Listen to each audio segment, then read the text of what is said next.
क्या 2024 के लिए प्रधानमंत्री ने चुनाव की लक्ष्मण रेखा को खींच दिया है? क्या विपक्ष बीजेपी की पिच पर बैटिंग करने के लिए मजबूर हो गया है? क्या 2024 के चुनावी केंद्र में सनातन का मुद्दा सबसे अहम रहने वाला है? ये सवाल इसीलिए क्योंकि सनातन पर जारी बयानबाजी पर आज प्रधानमंत्री नरेंद्र मोदी ने पहली बार खुलकर बोला है। पीएम मोदी ने विपक्ष पर सनातन का अपमान करने का आरोप लगाया। पीएम मोदी का यह कहना है कि विपक्षी गठबंधन सनातन को खत्म करना चाहता है। पीएम मोदी ने विपक्ष पर आरोप लगाए हैं कि वो सनातन को खत्म करने की साजिश रच रहे हैं।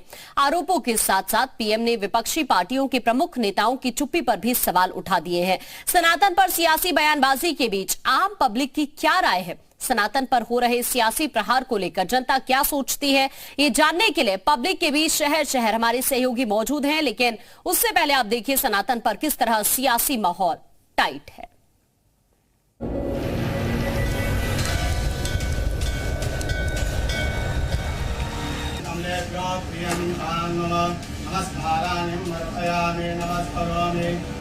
जिस सनातन ने उन्हें अस्पृश्यता के खिलाफ आंदोलन चलाने के लिए प्रेरित किया, ये इंडी गठबंधन के लोग, ये गमंडिया गठबंधन के लोग उस सनातन परंपरा को समाप्त करना चाहते हैं।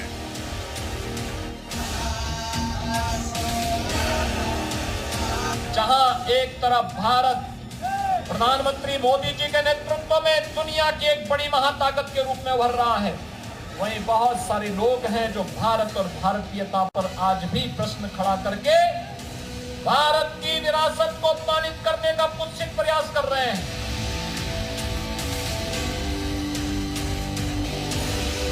சிலவற்றை நாம் ஒழிக்கத்தான் வேண்டும், எதிர்க்க முடியாது.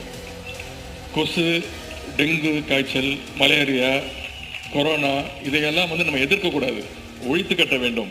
அப்படிதான் இந்த சனாதனம்.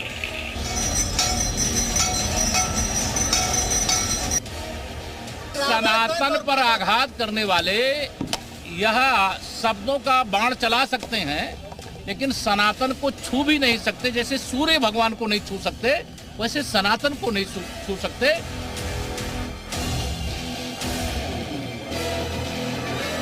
சனாதன எதிர்ப்பு கொள்கையை இந்தியா என்ற இந்த எல்லா நண்பர்களும் சொல்லிவிட்டார்கள். இந்த இந்தியா என்பது ஒரு சனாதன கொள்கைக்கு எதிர்ப்பாக உருவாக்கப்பட்டிருக்கிற கூட்டணி தான் இந்தியா.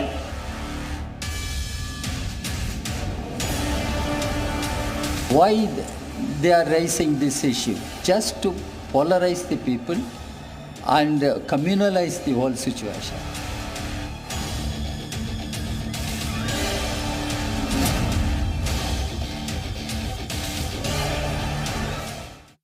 और इस वक्त हमारे दो सहयोगी हमारे साथ जुड़ रहे हैं। अतीक अहमद इस वक्त हमारे साथ लखनऊ से जुड़ रहे हैं, विवेक त्रिपाठी भी इस वक्त लखनऊ से हमारे साथ जुड़ रहे हैं। दोनों का एक एक करके रुक करते हैं। और अतीक, आपके पास इस वक्त कुछ लोग मौजूद हैं। चूंकि सनातन को लेकर संग्राम छिड़ गया और आज तो प्रधानमंत्री नरेंद्र मोदी ने भी विपक्ष पर सनातन को लेकर ही निशाना साधा। जनता क्या सोच रही है वहां की? लखनऊ में आप कहां पर मौजूद हैं और यहां की जनता से बातचीत करने की कोशिश करिए। बिल्कुल कांचा, जिस तरह से लगातार सनातन को लेकर अपमानजनक बातें कर रहे थे जो भी नेता मंत्री थे, उसको लेकर पीएम नरेंद्र मोदी ने स्पष्ट कह दिया है, आज साफ तौर पे कह दिया कि विपक्ष का जो गठबंधन है इंडिया, उसके साथ लगातार सनातन खत्म करने की बात की जा रही है। हम लोग इस वक्त मौजूद हैं लखनऊ का ये हजरतगंज इलाका है, वहाँ पर आम जनता मौजूद, देख सकते हैं कि यहाँ पर आम पब्लिक है और उनसे सीधे राय ले लेते हैं कि आपका क्या कहना है कि जिस तरह से लगातार सनातन को लेकर कई नेता मंत्री अपमानजनक बातें कर रहे थे। पीएम मोदी ने कहा है कि आज साफ तौर पर जो इंडिया गठबंधन बना है सनातन खत्म करने की कोशिश कर रहा है, ऐसा होगा नहीं। मगर ऐसा है, सनातन और हिंदू मुस्लिम ये सब करके बीजेपी फिर सत्ता में आ नहीं सकती। सत्ता में आने के लिए अब मोदी जी की उम्र समय संन्यास का समय आ चुका है। इनको संन्यास ले लेना चाहिए, किसी युवा व्यक्ति को प्रधानमंत्री बनाना चाहिए।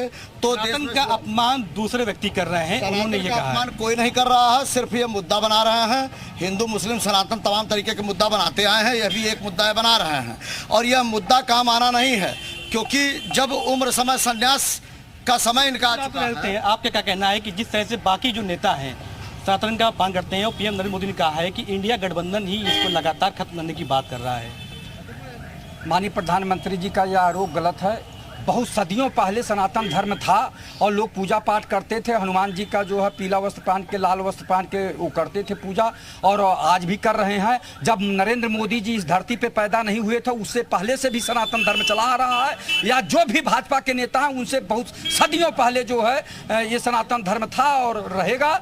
इसमें कोई बात नहीं, वो मान रहे थे, सारे लोग मान रहे थे। जिनकी उम्र आज 90 साल है, 100 साल है, वो भी मान रहे थे। तो नरेंद्र मोदी जी की अभी उम्र क्या है, तो लोग उनके बाबा दादा मान रहे थे, पितामह मान रहे थे। तो आज ये जो सनातन धर्म की बात कर रहे हैं अन्य दलों पे कि वो जो है विरोध कर रहे हैं या खत्म करने की बात कर रहे हैं, ये गलत है। ये केवल चुनाव में भ्रामक प्रचार तरीके का है। क्या लगता है 2024 का मेन मुद्दा अब सनातन को लेकर आ गया है, 24 चुनाव होने वाले हैं, उसको लेकर इस मुद्दे को उठाया जाएगा? देखिए, सनातन संस्कृति ये भारत देश हमारे ऋषि महर्षियों का देश रहा है, विभिन्न जातियों धर्मों का देश रहा है। सनातन संस्कृति सदैव काल से रही है। ये भगवान गौतम बुद्ध का भी देश है और ये गौतम का भी देश है, मर्यादा पुरुषोत्तम राम का भी देश है और रविदास कबीर का भी देश है। तो जो भी यहाँ की मिली जुली विरासत और संस्कृति रही है, हम सभी सनातनी हैं। और यह मुद्दा कोई राजनीतिक मुद्दा नहीं है, ये तो आस्था और धर्म से हम सब लोगों की परंपरा से जुड़ा हुआ विषय है।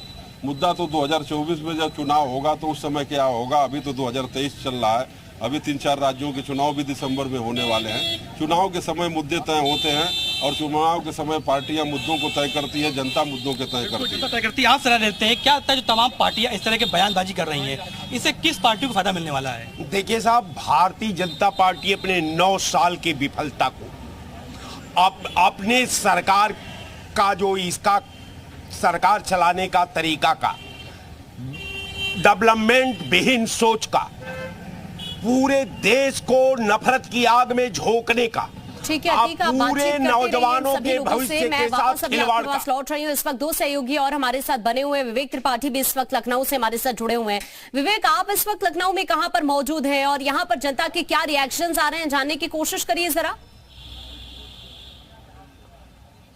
बिल्कुल, मैं विधानसभा के सामने मौजूद हूं और यहाँ पर बहुत सारे लोग हैं और सनातन की बात होती है तो हर कोई बोलना चाहता है। भीड़ हमारे पास देख सकते हैं आप लोग, बहुत सारे लोग हैं, जनता के लोग जो अपनी बात रखना चाहते हैं। सबसे पहले बात करेंगे, क्या नाम है मैम? नमस्ते, सुधा पाठक मेरा नाम है, मैं भारतीय जनता युवा मोर्चा से। ये सनातन धर्म को लेकर बात उठ रही है, विपक्ष हमेशा हमला कर रहा है। प्रधानमंत्री ने आज पहली बार सनातन को लेकर कहा है कि विपक्ष जो है वो सनातन को तबाह करने की कोशिश कर रहा है, ऐसी साजिश रच रहा है। सनातन धर्म ऐसा है जिसको कोई समाप्त नहीं कर सकता। पूरी दुनिया, विश्व भी इस समय मान रहा है कि सनातन संस्कृति और धर्म सबसे मजबूत है और यहीं से सभी चीज़ों का शुरुआत हुआ है। ऋषि मुनियों की जो बताई हुई बातें हमारी हैं वो आज साइंस भी मान रहा है उस चीज़ को, तो इसको नष्ट करना तो बहुत मुश्किल है, ये असंभव चीज़ है, ये बिल्कुल सत्य है और सनातन धर्म संस्कृति को कभी कोई समाप्त नहीं कर सकता।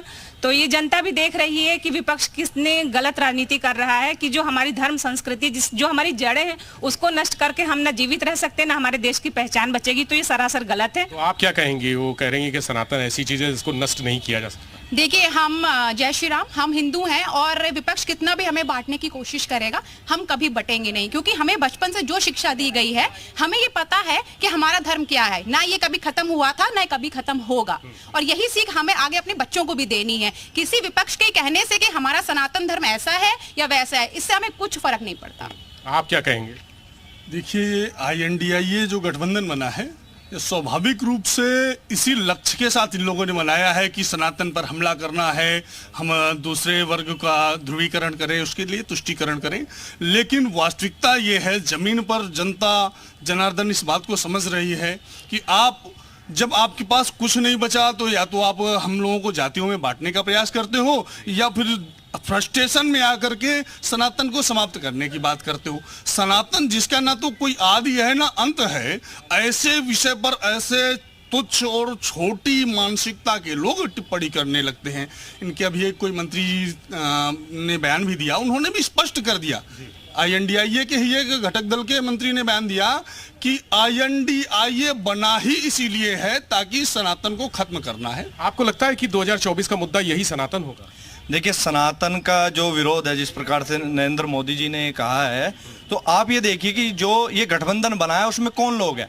उसमें वही लोग हैं जो राम मंदिर का विरोध करते थे, उन्होंने ही इसको गठबंधन को शुरुआत दी। उसमें वही लोग हैं जो बोलते थे कि मंदिर की जगह यूनिवर्सिटी और कॉलेज बन जाए, वही लोग हैं। उसमें वही लोग हैं जब किसी हिंदू के साथ अपराध होता है या उसके साथ कोई घटना होती है तो वो मौन रहते हैं, और किसी अन्य धर्म के व्यक्ति के साथ या किसी महिला के साथ दुष्कर्म हो जाए तो वो चीख चीख के चिल्लाते हैं।